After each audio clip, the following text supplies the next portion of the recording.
Hi guys, my name is Emily. Welcome to another Top 5 Wednesday. Top 5 Wednesdays were created by Lainey from Ginger Reads Lainey and are currently hosted by Sam from Thoughts on Tomes. Links to the Goodreads group will be in the description box down below. Today should be March 8th, and today I'm talking about my favorite science fiction and fantasy novels. So let's get this out of the way, shall we? It's Harry Potter. The whole series shaped me so much as a human. This is one of the first things that I remember reading as a child.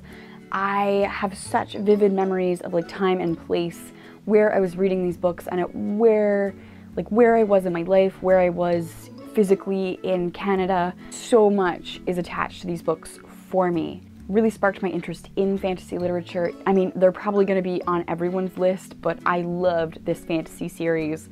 And I will continue to love this fantasy series. The second book I have here, oh, it's a shocker, it's a Tamora Pierce book. It's Protector of the Small First Test. So this is my favorite of the Tamora Pierce quartets, at least right now. I haven't reread some of the other ones.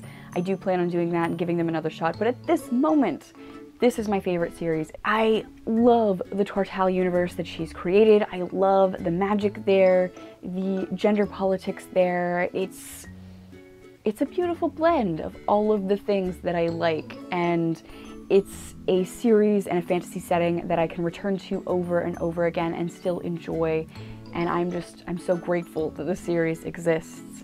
And you'll probably never hear the end of it. Is there a Top 5 Wednesday where I haven't mentioned a Tamora Pierce book?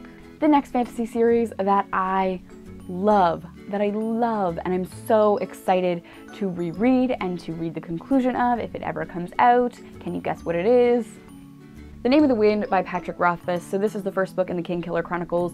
It is a trilogy, apparently. We will get a third book at some point in my lifetime, hopefully. So this tells the story of Quoth, who is a young person studying magic at a university. He's such an outspoken, sharp-tongued, quick-witted character, and I loved this space and the characters and the magic. I just picked up the audiobook for it because I want to listen to it on my way to work now and sort of get myself back into this world and the series, and I feel like listening to the audiobooks I can consume it a little more quickly than one of these, especially right now with what I have to read currently.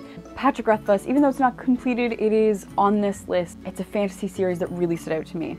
The next book is the only piece of science fiction that I've included in this list. I present you with Woman on the Edge of Time by Marge Piercy. So this is a science fiction story in which there is a feminist utopia, and our main character, Connie, is incarcerated in a mental institution. If you believe Connie, she is time traveling to this feminist utopian future in which gender and parenting and the whole social structure is completely different and works out for the better. What this book also asks you to do is think fairly critically about mental illness and how we label mental illness and how mental illness is often gendered and how it's often used to police women's bodies. If you can get your hands on a copy, I would highly, highly recommend that you give it a read because it is so good. And now I'm supposed to pick a fifth book, but I couldn't because I haven't read enough. I have two here that I think have potential to be that fifth spot if I were to read more. And so I have two here. The first one is the Wheel of Time series by Robert Jordan. So I see a lot of potential in terms of magic and power and women and how the magic is gendered and how that plays out. There are 14 books in this series and I've only read the first one. I mean, I see potential in this being a favorite, but I also can't concretely label it a favorite because I don't know how it pans out. The other one I have here is The Color of Magic by Terry Pratchett. This is the first Discworld novel. I loved the writing, I loved the idea of the world, and from what I've heard, especially the Tiffany Aching books, we're gonna get into some questions of gender and magic. It's a whole universe that I would love to get into, but again, I don't feel right saying that this is a favorite because I haven't read anything else by him. So that's my my cheap way out. Here are two favorite books, but that I can't speak to favoriteness overall, if that makes sense, because I don't know how it ends. Those are some mostly fantasy favorites of mine. Obviously, this is a current favorites. This could change. This could very easily change. Let me know some of your favorite fantasy and science fiction novels. Thank you so much for watching, and I will see you soon. Bye.